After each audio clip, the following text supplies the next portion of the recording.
Evening and good evening. Welcome back to the One Celtic Fans View with myself, Baz. I hope you're having a fantastic day wherever you are, Celtic fans all around the world. Yesterday we had someone on from Brazil, which was absolutely fantastic.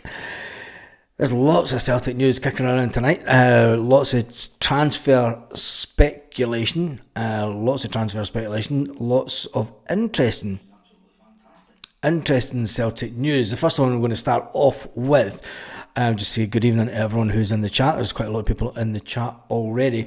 But Celtic have been linked with the Aberdeen goalkeeper. Yes, Celtic have been linked with Ross.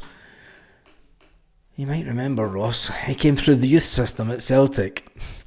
Ross Dohan came through, yes, he did come through the youth system at Celtic. He came through the Celtic youth and went into the under-17s back in the 1st of July 2013. 2015, the 1st of July 2015, he went from the under-17s to the under-20s, and then he went to Cumbernauld CFC on loan. Worked his way up through the youth system at Celtic, going from Ayr United to Ross County on loan. Back to Ayr United a few times. He even went to Dundee United on loan back in 2021. And it was around that time in 2021 when he realised that he was without a doubt during his career at Celtic, and he was going to be Celtic first choice keeper of the future.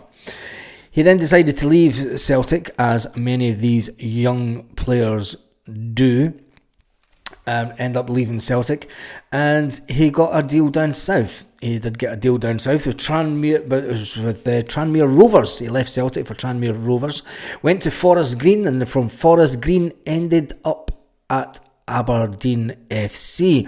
He signed a 2-year contract at Aberdeen, and that contract is now coming to an end.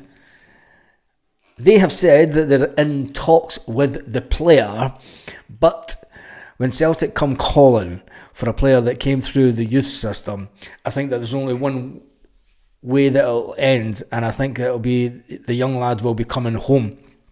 What does it mean for Scott Bain? Well, I think Scott Bain, and we can all say that Scott Bain's had a fantastic career sitting on the bench at Celtic. Scott Bain will surely want to finish his career playing some kind of football. Celtic will not offer Scott Bain a new deal. It's been suggested that he could leave for free this summer, as he wants to go and finish and he wants to play some football. We'll see what happens with that. And would he end up at Dunfermline? They do have a Celtic goalkeeper at Dunfermline at the moment. Would it be a straight swap? Bring the young lad home? But we do need another Scottish player. So this is why it makes sense, and why Celtic are after the keeper from Aberdeen. Yep, Ross Dohan coming back. After us talking about the fact that Celtic allow their youth to slip through the ranks, getting them back on a freedom of contract, for me it's a good piece of business. And it says that, with Sinisalo, it means that we've got a good backup keeper. Because Sinisalo is going to be the number one goalkeeper as far as I'm concerned next season. Kasper Schmeichel will have the number one jersey, and I think that Sinisalo has proven himself fantastic. Getting Ross Dohan back as well would give him just a little bit of decent backup, and a player that could potentially go on and play for Celtic in the first team. Anyway, Sinisalo is the keeper at the moment because Bain is just Scott Bain, and it's going to be an interesting summer. The headlines at the time: former goalkeeper Ross Dohan has completed the move to Tranmere after enjoying successful loan at the club. He was 24-year-old. He was tipped to be Celtic number one in the making, but after 7 years on the club, he decided to leave, and it was a great career move for the player, he said. Now, Another piece of transfer news, Gustaf Lagerbielke. Gustaf Lagerbielke has admitted that he wants to leave Celtic for FC20 on a permanent basis. Well, we knew that was going to happen. It's not headline stuff. It's not surely we use Dane Murray, but Dane Murray's not a goalkeeper. John, Dane Murray's not a goalkeeper.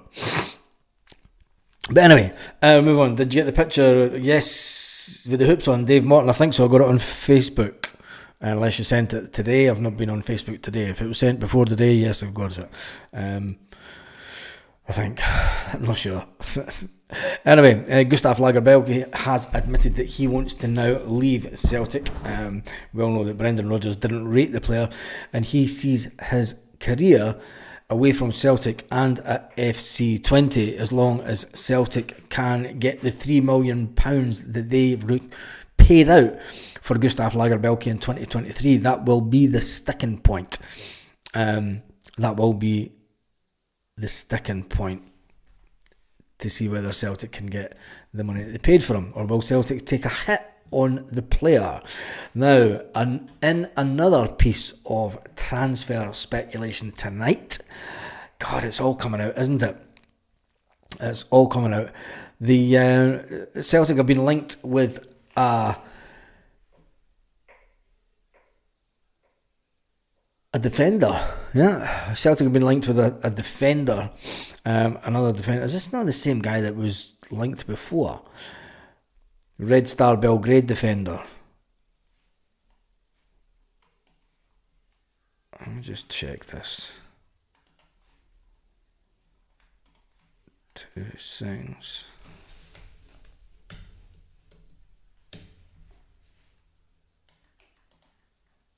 That's a different guy, isn't it? Yeah, it's a different back. Serbian defender. It's another defender, but he's a right back. He plays he can play on the left and he can play in the centre defence, and he can play in Cameron Vickers' position. He is only 17 years old. It looks like Celtic are trying to get in some players because, let's face it, our youth system is terrible. Absolutely terrible. He is out of contract in 2027, so he does have a couple of years on his deal, but it looks like Celtic are interested in the player. Now, the Scottish media, 17-year-old Serbian won't happen, Baz, says Square Sausage Mick. I'm going to address something.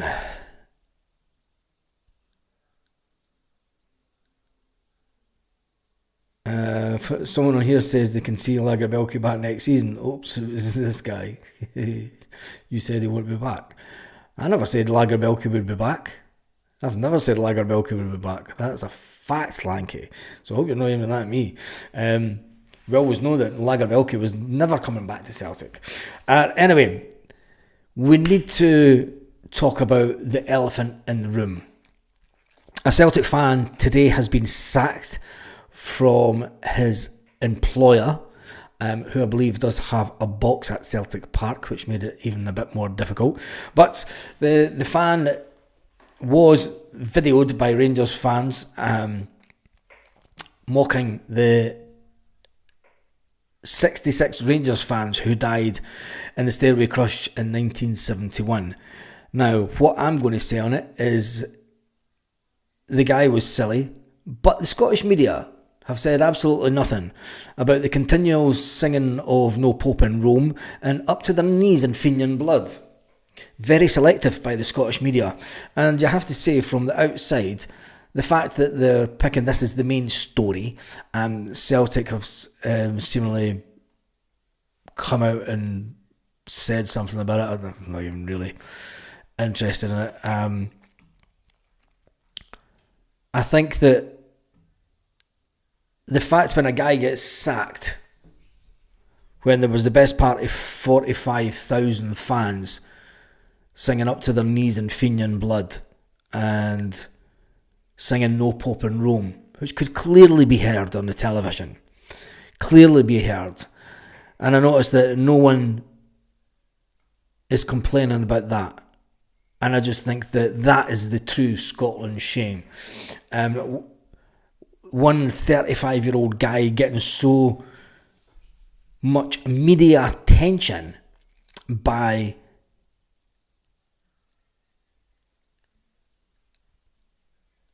a society that is hell-bent on division. On a society that's hell-bent on division. And that's what the Orange Order bring, and that's what Rangers fans bring. They're not interested in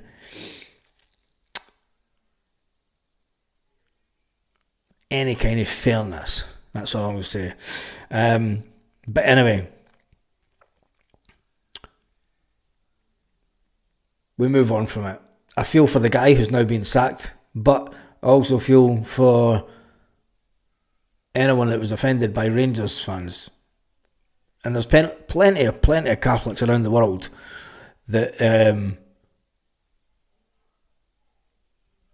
there's plenty of Catholics that are around the world that would have been watching that game and hearing the No Pope of Rome getting sang out, and then questioning, what is this up to your knees in Fenian blood? But the Scottish media sweep it under the carpet. Bottles getting thrown onto the pitch. Again, it's not the first time. It's a sad society, Scotland, and it pisses me off, to be honest. It does, pisses me off. It's sad. It's sad. It is sad, and Scotland will never be a united nation. It will never be a united nation.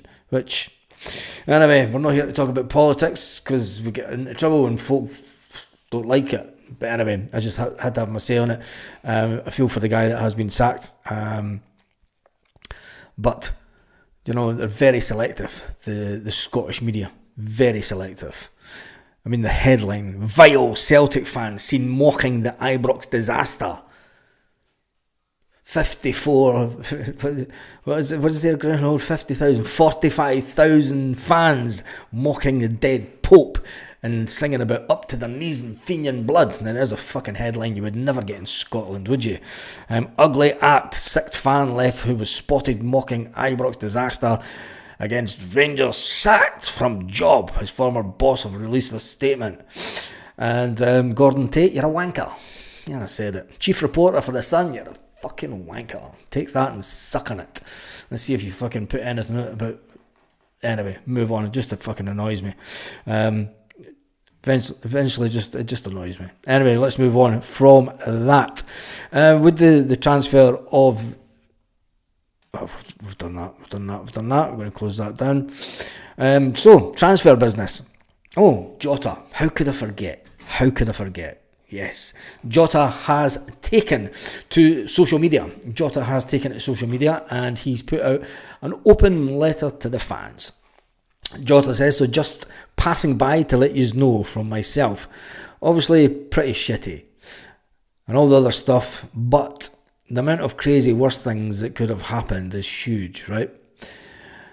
I made my professional debut around about 10 years ago. I believe now, this being life whistle for the career. It's a half-time break. And it gives me some inner deep breath. And for him to get ready for the second half of this ride. And man, how exciting it will be. I will now retreat, allow the wounds to naturally heal and give me the opportunity to embrace the growth that only stillness and pain can teach. Things are about to slow down, and as a good friend once told me, slow is smooth, and smooth is fast.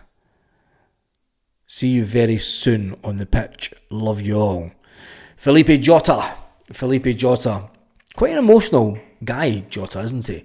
He is quite an emotional sod. And I do love his way of thinking. And it's great to know that, that he's being Joseph Davison. You've no idea. I'm just reading your comment. And I appreciate the fact that I do every day. I'm so lucky to live where I do. It's UK wide, but it's not just Scotland. Square Sausage Mick, the anti-Catholic rhetoric is Scotland based. It's very much Scottish based. Anyway, Philippe Jota. Jota is one player that has his inner little piece, and he's a player that we were looking forward to seeing in pre-season and going into the Champions League. He's going to be a massive miss going into the Champions League next season. He's a massive player for Celtic. And who and how do we replace Jota? How do we replace Jota? It's going to be a hard one for Brendan Rodgers and backroom staff, but I think it's going to be an interesting summer as far as Celtic are concerned. The fact that we're trying to get the young lad from Aberdeen back at Celtic.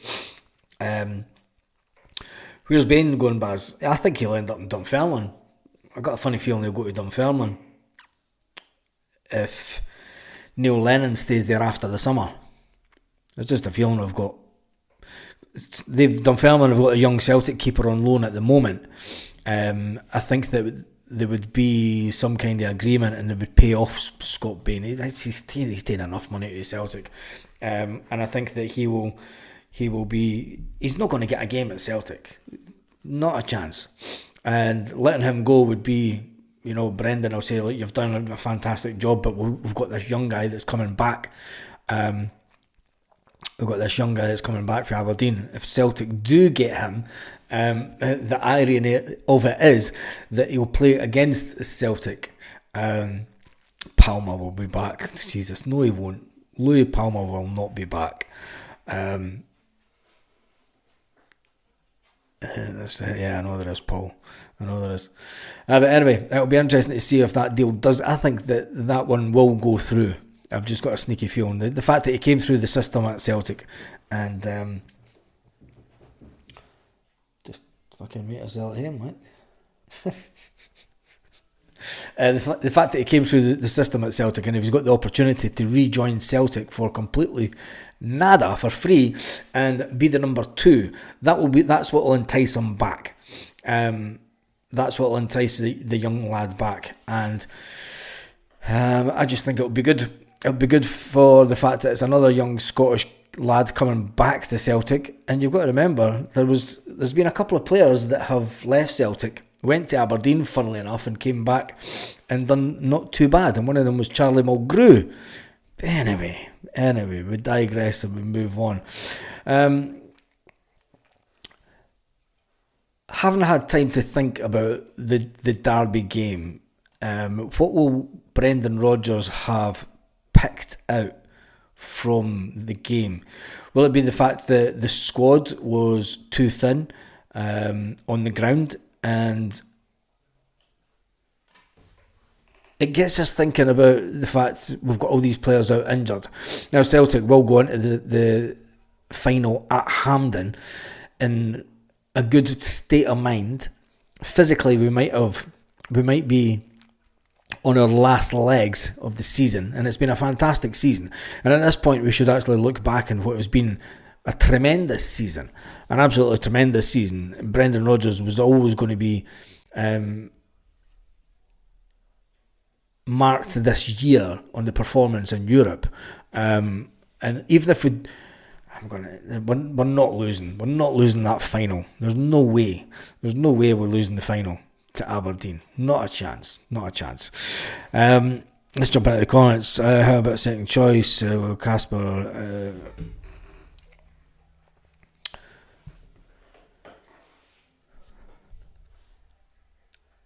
Yeah, but thinking forward, Lanky, Casper's only going to be here next season. Casper, I said, don't be surprised if Kasper Schmeichel hangs up his boots this summer, even though he's agreed that new deal with Celtic. Celtic aren't going to go out and bring. It then gets the question asked: why would a young lad come back to Celtic to be a third choice keeper and get nowhere near the team. I just think that there's something more in it, and I just think that Sinisalo for me is the number one choice. He's the number one goalkeeper, and if Brendan Rodgers is really wanting to build something and leave a legacy, you've got to be thinking past. You need to be thinking past next year, and Kasper Schmeichel. It's as simple as that. And if you can get this young lad in for free, I think that it'll put us in a good place. It'll definitely put us in a good place. Kaiser says, that young keeper who saved the 2 penalties from the Huns during the Youth Cup final bats. Yes, it is. A few years ago. Yeah, it is. I'm sure it is, Kaiser. Sure it is. No matter the keeper situation, we're in safe hands either way, says Des Morton. Yes, we are that. We are that. Jim McClarty says he reckons that Sinisalo will be the first choice keeper. Yep. Danny Cassie's in the house. He's going for 3-1 against the Sheep. We've got a couple of games before that. You know? Are you talking about the league game and not the final? Is the final? Will the league game be a warm up to the final? It is away to Aberdeen. I should have just done it now.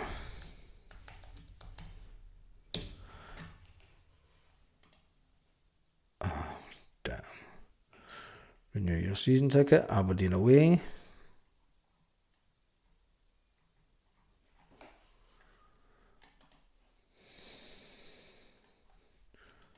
Just check this. Why is Celtic changed their website?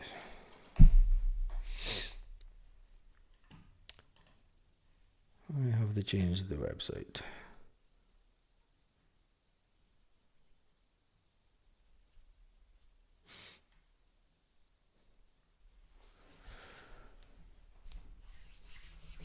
The 17th.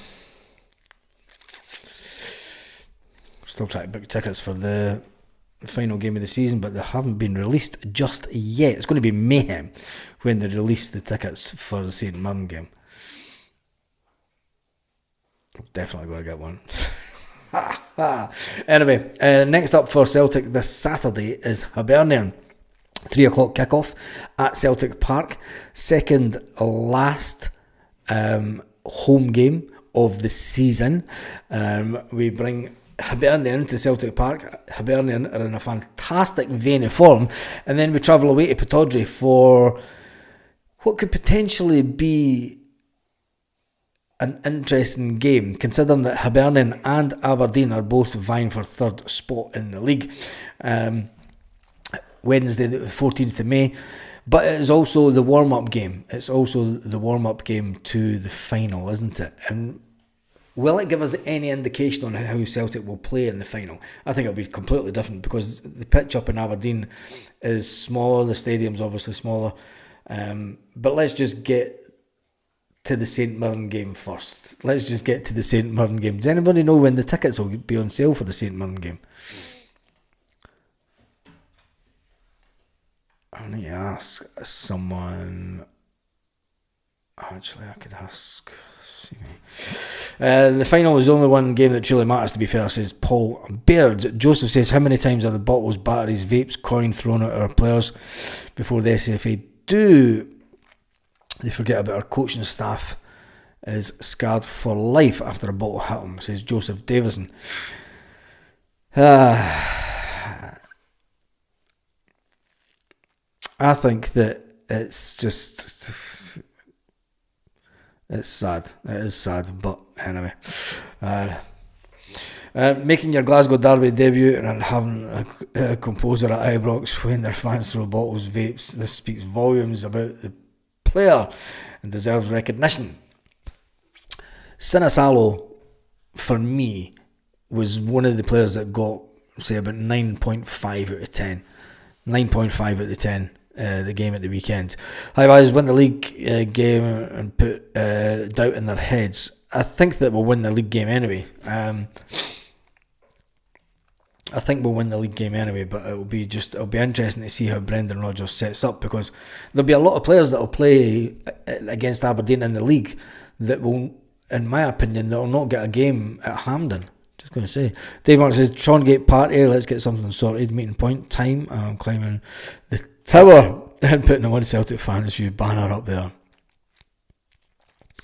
The boy got community service for the bottle throw. That scarred their start. Community service. Jesus, is that it? Scotland for you. Aberdeen away in the league game will have no bearing on the final, says Paul Beard. It won't have any bearing on the final because they think the teams will be completely different. But Aberdeen are going to go for it. I don't know, Paul. I think that you might be wrong, because Aberdeen will still be playing for what they've got in the league. John says the SFA won't do anything. They never done anything when Neil Lennon was attacked during the Hearts game a few years back. I remember that. They'll just wait for it all to blow over and act like it never happened. Yeah, this is very true. Could they put nets up behind their goals? Ali, that's an interesting one, because I thought that nets were to be installed at both stadiums. I thought nets were to be installed at both stadiums as part... no, it's not a new chair. It's just not switched on. It's just not got the lights on. I thought that safety nets, and it'll be interesting... It's interesting that Celtic haven't said anything. I mean, there didn't seem to be anything in place between the fans, and that was what was the safety concerns before. Now, Celtic got netting put in as part of the agreement to bring back bigger fans at both grounds, and I thought that it was to be netting up at both grounds, and there wasn't.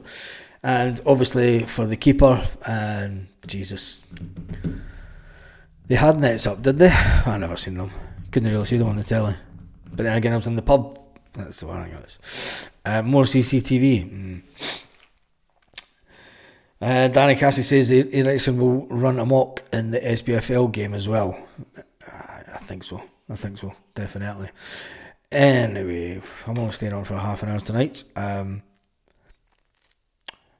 A lot of negative media kicking around today.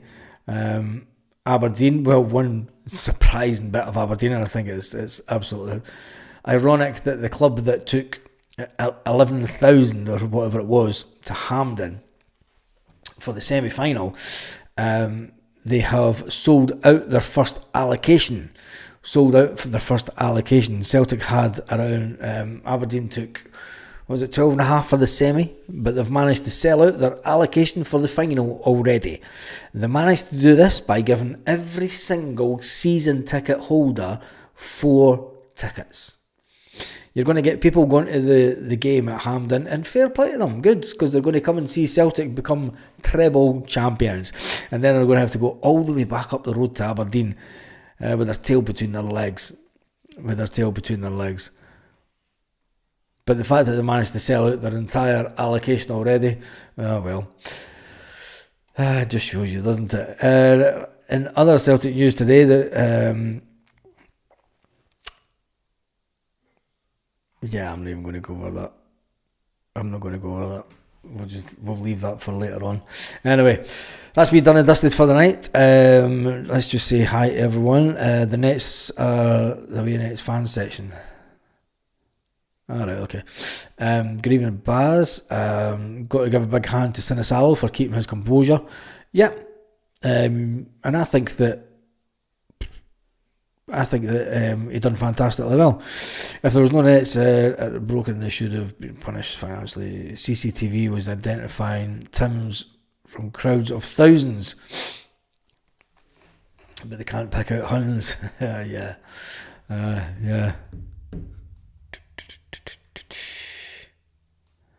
Just reading that.